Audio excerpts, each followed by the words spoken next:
everyone, welcome to the show. My name is Amanda Ostrander. I'm a teacher-turned-homeschool mom, and this is Raising A to Z, a place where we talk about all things homeschooling, and today I'm going to plan my whole homeschooling year with you.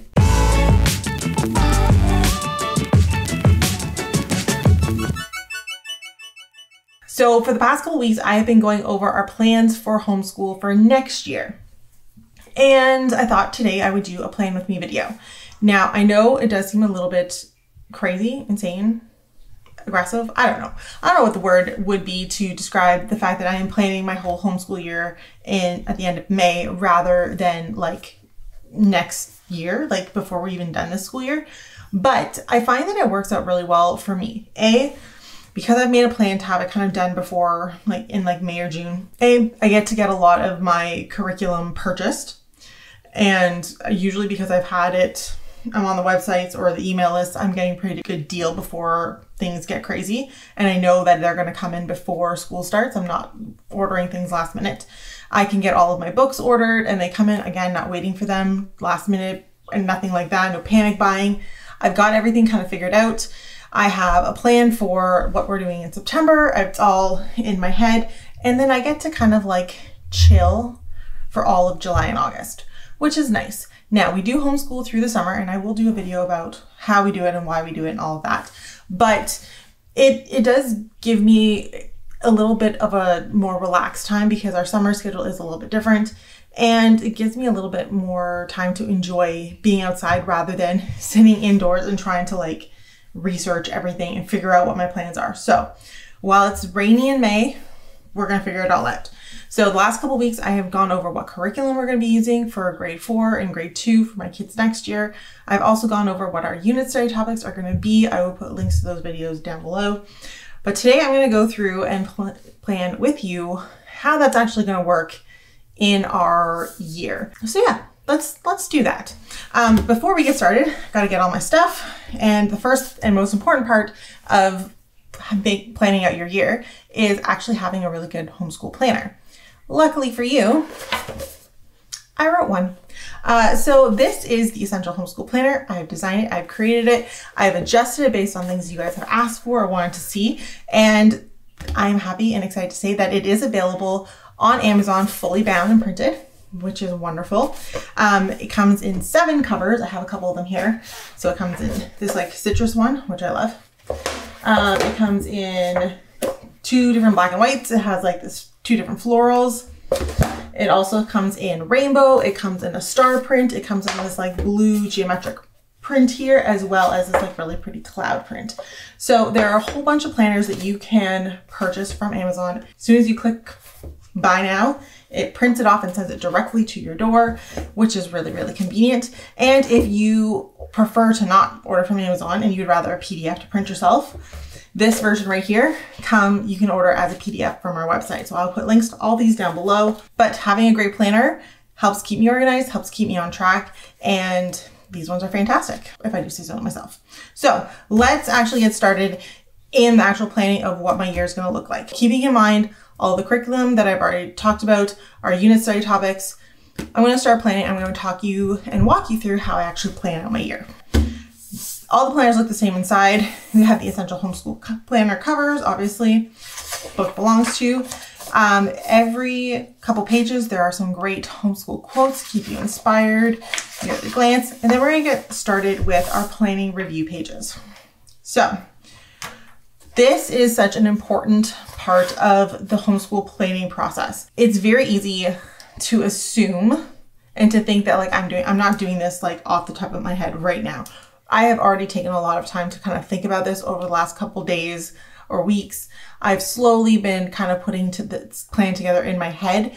I've done a couple like rough sketches in a notebook, but today I'm actually going to sit down and put in the details into the planner, kind of make it a little bit more solid plan. So when I'm doing that, one of the first things we always want to do is a planning review. We want to think about what worked this year, what didn't work this year, what I want to add, what I want to take out, those kinds of things. So what worked well for us this year? I would say one of the first things that worked really well and has been working well for us is the unit study approach to our social studies and sciences.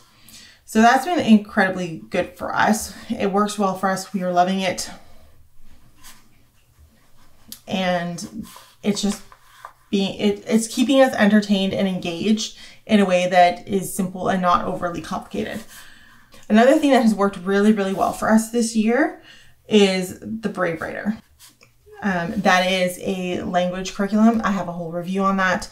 It has become really fundamental for us and we've really been enjoying it.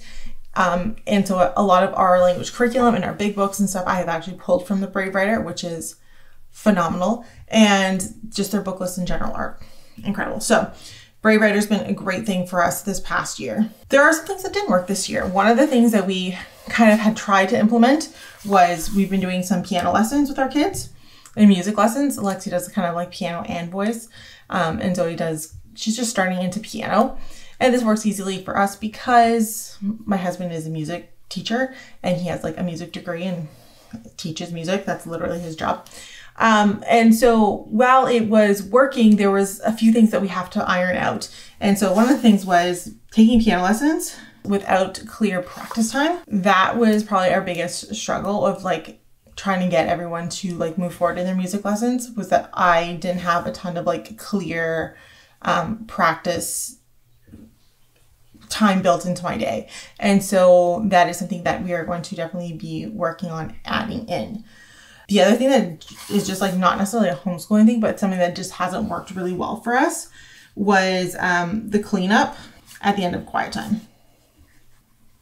Quiet time is essential in our home. It gets me through a lot of things. It's my sanity saver. It gives the kids some downtime, but I was finding it's always been a struggle for us too. Like this is nothing new. Cleaning up at the end of quiet time is always hard because I'm trying to finish stuff up. They want help. It's just been kind of a bit of a difficult situation. So I have made some plans. We're going to see how they work. We're going to try some new plans going forward. We actually started them today and it seems to be going decently. So we're going to see if we can get that kind of under wraps because it's probably one thing that's just really been frustrating for me. But anyway, moving on. What am I adding in? What I'm going to be adding in, these kind of go together. The piano practice and the quiet time lessons kind of are part of my chore plan for my kids. We're going to be adding in practice time.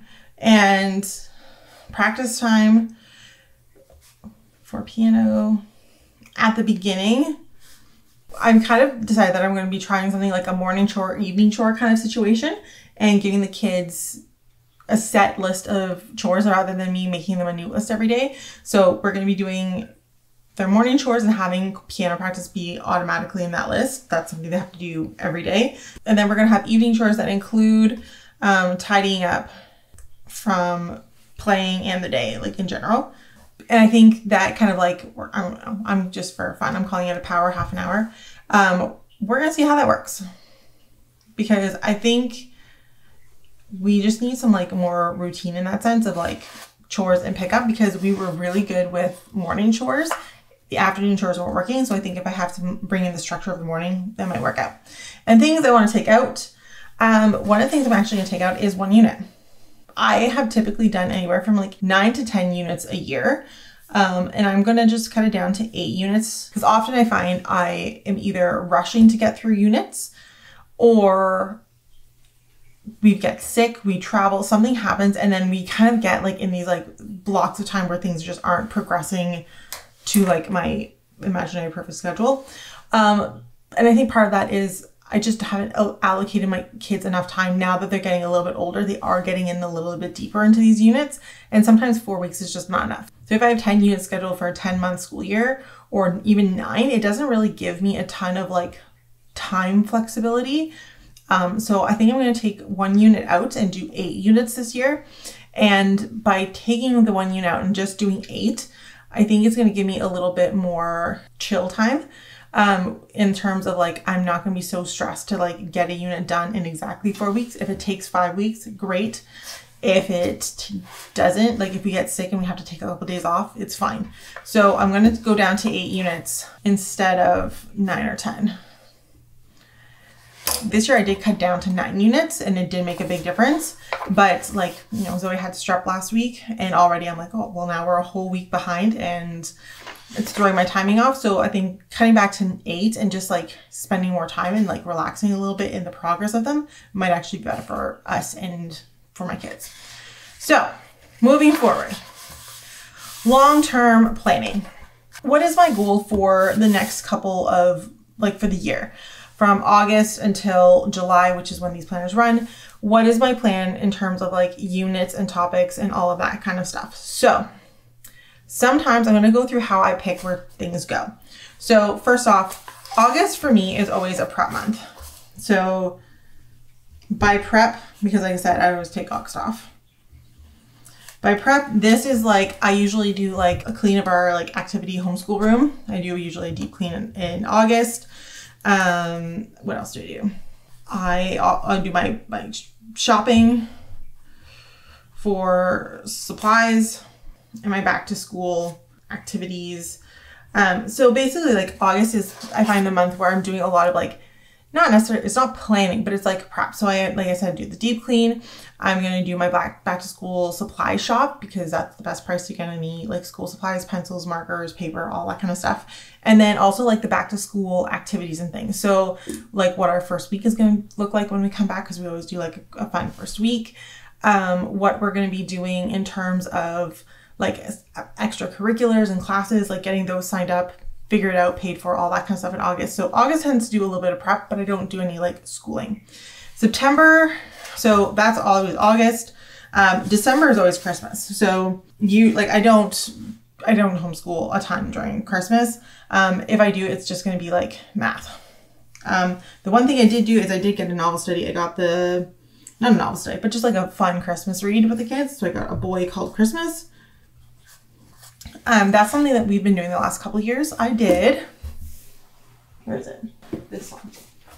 I did Winston Delivered Christmas and then the sequel to Winston Delivered Christmas a couple, like over the last 2 years. And that has been a huge hit for us at Christmas time. So I figured I would continue that and just like pull a book to read as like a Christmas big book without being like super intense. So we are going to read A Boy Called Christmas, but Christmas, December, we kind of chill. The other thing is like July is summer. So we're moving into our summer plans. So I don't really plan a unit for July. So then I have my unit study topics and I have to start making decisions as to like where they fit into my year. And sometimes I do get asked, how do I decide? And sometimes the topic decides for me. So for example, it makes a lot of sense to do something like if you were doing a planting unit, like a planting unit or plants unit or insects, to do that kind of like May or June, because that's typically when you're going to be doing those things. We aren't studying those things this year, which is kind of nice because we've done it literally every single year since we've started homeschooling. We've done plants or bugs every single year. So I'm kind of excited that we're not doing that. But sometimes certain topics lend themselves to certain times of the year. So there's that. And then there's also some things that just make sense to do them at certain times of the year.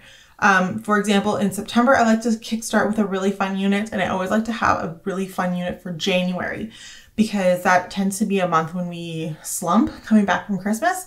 So I'm kind of often going to go through my list and decide like what is the unit that's going to get my kids the most excited, and that's going to be my January unit. That's just how I decide what we're going to do.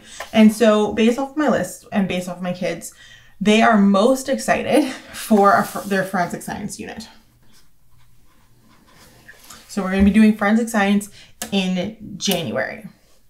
The next one that we are going to, they're kind of excited about, like when I ask them, what is your next most excited topic off this list?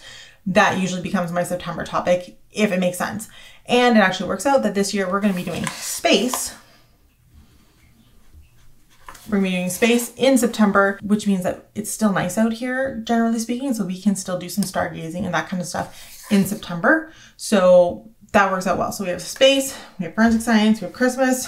We got a few things in now. So then we start getting into like trying to like figure out what works best. And sometimes like there's no perfect system, obviously, but sometimes I just look at our topics and I try to like figure out what needs to come first or what should come first and what comes next and how that's going to work. So for our social studies units, we're doing Vikings and we're doing like first European contacts. So when the French came over, when the British came over, those kinds of contacts, how that worked, what that did for Canada. In my mind, it makes sense to do Vikings first and then contact second, because obviously Vikings came first and contact came second. And so that is something that I think of when I'm planning and trying to decide where things are going to go. So I actually thought that Vikings would be really great for October. And I could totally do first contact at a different time of the year, but based off of kind of like what I've been thinking, I think it would be best to do first contact right away, right after we've done Vikings. So that's that. Now basically we have like the first 6 months of the year planned out. So now it's just kind of figuring out where we're going to put the rest of the stuff. So another topic that we are going to do that I'm kind of looking at like as a time sensitivity or issue is our human bodies unit. And because we are going to be getting into some things like puberty and reproduction and all of that kind of stuff, I want it to be kind of later in the year so that Zoe is a little bit older and so that it's not like too much for her. But I also want it to be early enough that like it's enough for Lexi. So that's why we're doing it next year, if anyone's ever wondering. So that's kind of like where we're starting to get into that. And so for me, I thought the best way to do that would be actually in June. So we're going to do human bodies in June. So that's kind of like a big thing for us. So that one made sense. So now I just have like February, March, April, May. Based off of what, and I only have 1, 2, 3, 4, 5, 6, 7, 8. So I only have 3 units left and 4 months to do it. So what I'm actually going to do is looking at some of the units and what I want to do with the units, because I've kind of thought about it. I'm actually going to kind of have some of them overlap in March, because here's the thing. I can guarantee that between February and April, we are going to get sick and lose at least 1 or 2 weeks. So what I'm going to do is for February, I'm going to do poetry, which is one of my units. And if that like bleeds into March, that's fine. And then kind of somewhere kind of at the end of March into April, we're going to do simple machines. So they're kind of like mixing in there. It gives me a little bit more flexibility. And also for like spring break, not that we necessarily follow spring break, but my husband is still a teacher. So sometimes he's home, and just like having that flexibility gives us like, we're not so rigid. We can enjoy having a little extra time or a little bit more relaxed time. It all depends on what the plan is. He might be traveling, who knows? Because he often does like international trips with his students over March break, but it gives me a little flexibility. It gives me time if someone's sick. I'm going to use that. And then for May, our last unit is, obviously because it's the last one, is going to be kingdoms and classifications.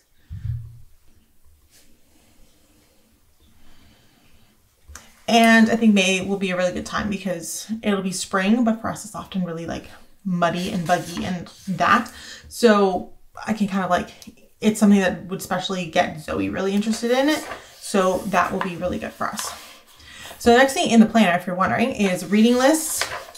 We have some time blocking schedule kind of stuff. I'm not going to do that now because obviously I'm still waiting on finding out like what the plan for choir is and Girl Guides and all that kind of stuff. So that'll work on another day, but now we can actually start to think about our unit studies and kind of planning out what that's going to look like. So let's work on this. So the first one obviously is going to be space.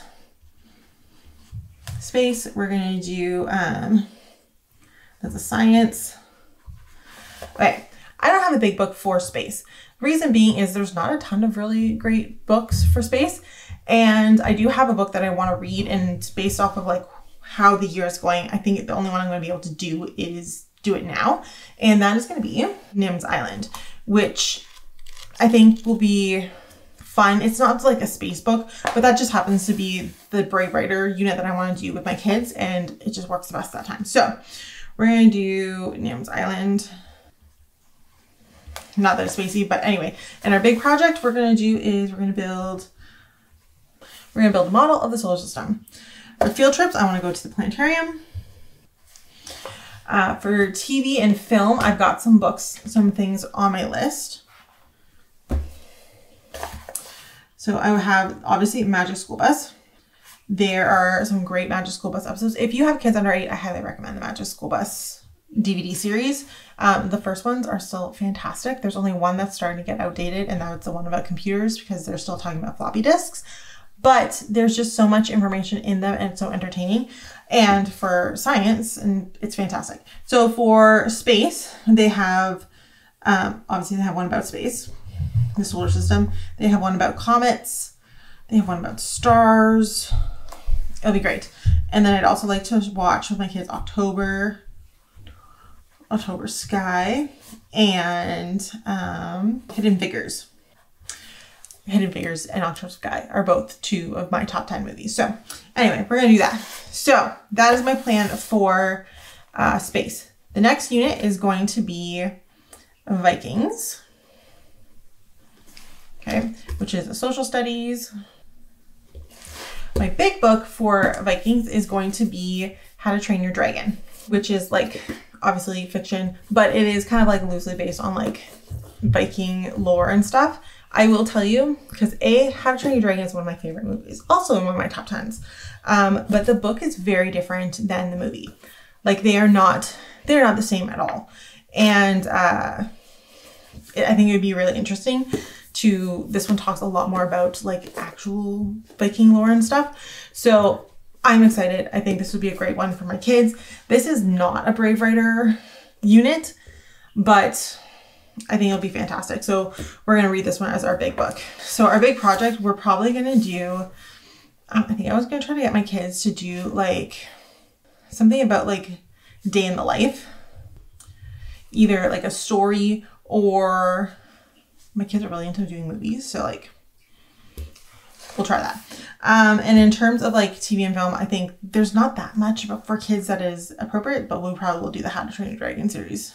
And we will do the best that we can there. And then the next one in our month is going to be First Contact, which is again social studies and history. I don't have a big book for this one. I probably will find like an Indigenous story. My husband had suggested actually. It's right here somewhere. The Barren Ground graphic novel. That was probably going to be something that we read. It is not about first contact, but it is an Indigenous story. And so, oh, it's not a graphic novel. I thought it was. Anyway, this probably will be something that we will pull out and read as our big book. Like I said, it's not about first contact, but I think it would, bringing in Indigenous stories would be important when we're talking about contact. So that's what we're going to do. The Barren Grounds.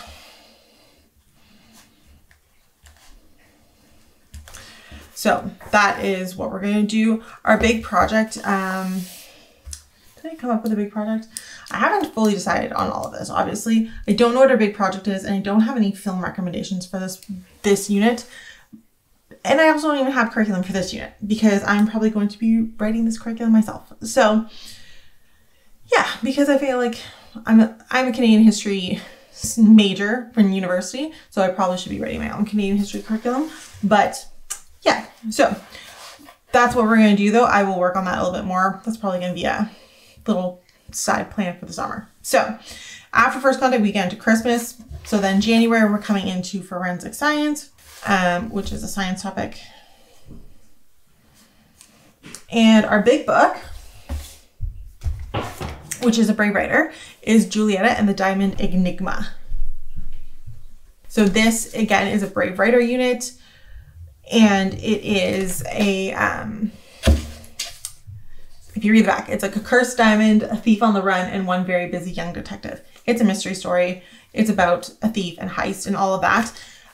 I think my kids are gonna love it. Alexi especially is like right into mysteries right now. We just finished reading Nancy Drew, which I'm not gonna lie, I read all of them as a kid. All the original ones plus the new ones. And reading them as an adult, I was like, these are so boring. And she is just lapping them up. She thinks they're fantastic. So I think reading another mystery will just totally be right up her sleeve. So we're going to do that one. Our big project, I was going to do some not as a big project, but I was going to do some fingerprinting. And I was thinking maybe we would do like an escape room. So you can buy those online. Kind of like a solve the mystery kind of thing. Or I would do like a murder mystery dinner kind of thing. obviously kid friendly, like let's be real. And then in terms of like movies, I was thinking there's some really cool heist movies. So Chicken Run is a kind of like a heist movie. I think that would be the closest to like mystery movies for kids. Bad Guys is another one, which is a fantastic book series if you haven't read them. But the movie is really good too. I was also thinking National Treasure is kind of heisty, solve the mystery kind of thing. So yeah, we'll see what else we find, but I think those would be kind of like fun things to do. After that, we're doing poetry, which I'm going to do is kind of social studies / literacy. Our big book is another Brave Writer recommendation. It is Otter. And I was very confused when I was reading the description for this book. I thought it was a picture book, but it's not.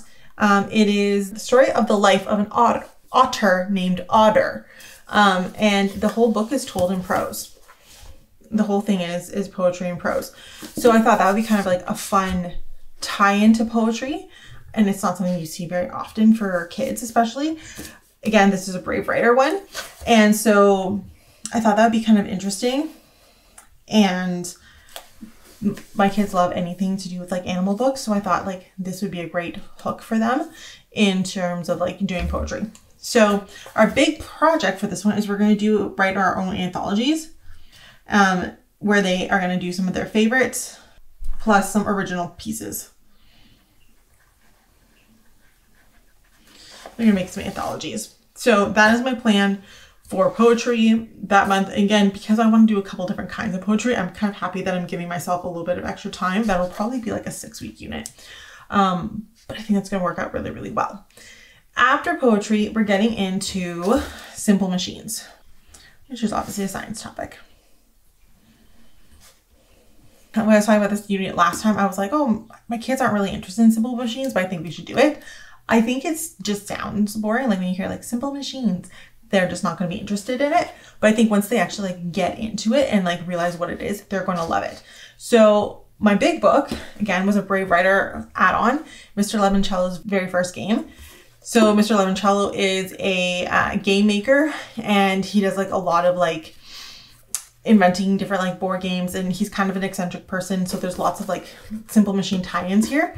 So this is our plan for this unit. And again, this is Brave Writer. And then our big project, I would like to make what's it called? A Goldberg machine. I could be totally spelling that wrong. I know what I'm talking about though. Anyway, I think I spelled it wrong. But if we're going to do a Goldberg machine, which is like when you use like have all these things that like connect and like they're make a little contraption of some kind. So that's the plan for that. In terms of like movies, I actually had a couple. I had the Honey the Shrunk the Kids series. Like all of those, they're on Disney. All he's doing is inventing and using simple machines all the time, right? So it's perfect. In Bug's Life, they actually use a lot of simple machines. And then I also have, that was recommended, was Robots and Meet the Robinsons. And then obviously there's also some Magic School Bus episodes. There's one about friction, which I think would be kind of cool. And then I can't remember, I think there's another one about building or engineering, which would be a really good add-in. The one where like they get shrunk and stuck in the bathroom with the alligator in the bathtub. So that's one that we're gonna do. After that, we are getting into kingdoms and classifications. And that's a science. So our big book for this one is going to be another Brave Writer one, which is going to be The Very, Very Far North. Apparently this is like a classic now. We haven't read it, but it's about different animals in the north, and they're living life. So I thought this would be kind of interesting to see how different, as like a tie into like how different animals survive in a specific habitat. And I thought that would be kind of an interesting time for my kids. And then our big project, I'm going to get them to do a diorama of one animal and all its adaptations. So I think that'd be kind of like a nice time for them. And there's so many ways that we could go this way. But one of my favorite things is the Disney nature movies. If you have not watched the Disney natures, they are fantastic. They're usually like about an hour, a little over an hour, but it's kind of like told more of as a story, and my kids just lap them up. So we'll probably do some Disney nature movies, and obviously some things like Magic School Bus has a desert episode. The desert episode would be good. Oops, desert, not dessert. There's one about the rainforest. Yeah, so we can do some different ones that way.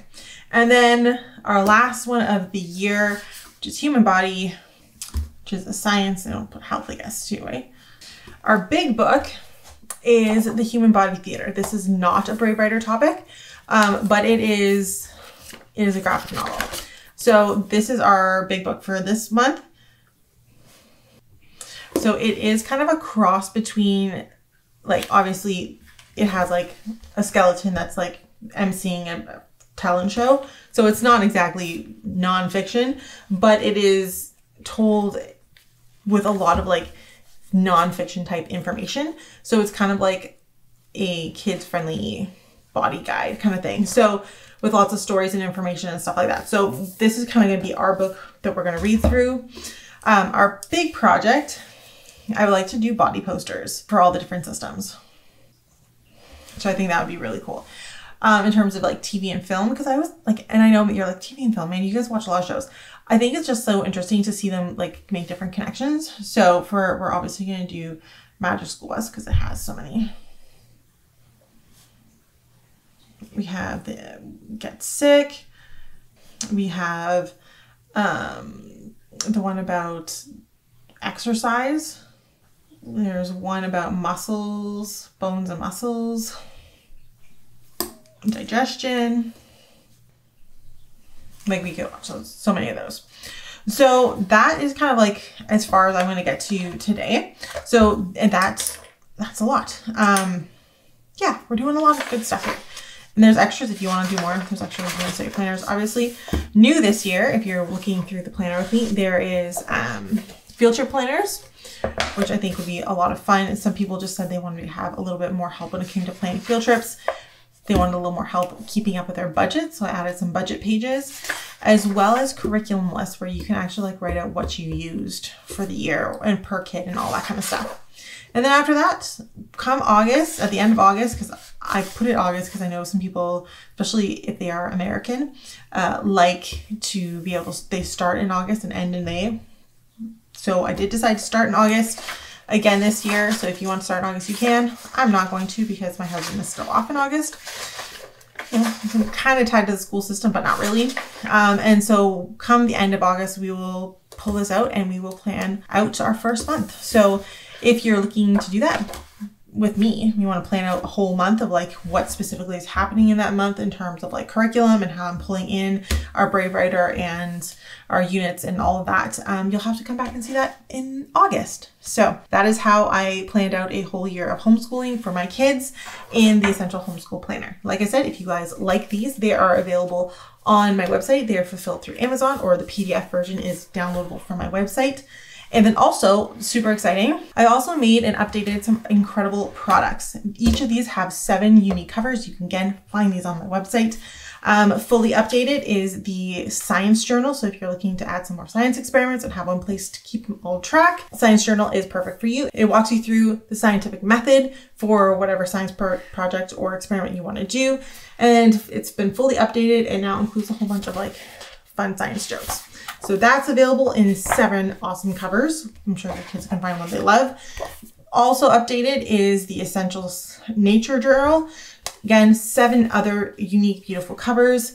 And they're designed so that you can take them out into nature and have a place to sketch, to write, to track the weather. They're fantastic. So these are updated. They've existed before, but they are now just updated with new covers. But brand new this year are the reading journal and the writing journal. So the Essential Reading Journal is also going to be available on the website and through Amazon. And there's all kinds of things to help you get your kid interested in reading.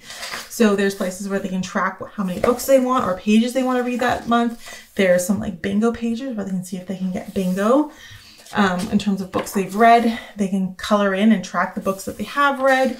And then essentially there's a whole bunch of different like mini one-page book report type pages for all different kinds of stories, elements, plots, fiction, general, nonfiction, and they can actually just fill one out for the different books that they read and keep a little track of how their reading for the year has gone. There's places for reading logs, their top reads for the year. So this is brand new. It comes in 7 different unique covers and it is fantastic. So the Essential Reading Journal is available through Amazon, but there will be links down on the website below. And then also, this is one I'm super excited about, the Essential Writing Journal is also going to be available through the website as well. This is a guided journal for your kid. It contains 60 prompts of things to get them writing. We have different kinds of prompts like describe, questions, who's your favorite person, there's compare and contrast, there's convince me, there's all kinds of different kinds of questions to get them interested in writing and kind of keeping a little journal of themselves. This also has 7 awesome covers and it is available on the website. So that's it. We got planners, we got writing journals, we got reading journals, we got nature journals, and we got science journals. And they're all available on the website starting today. So thank you so much for watching. I hope you guys have a great week and I'll see you guys all next week.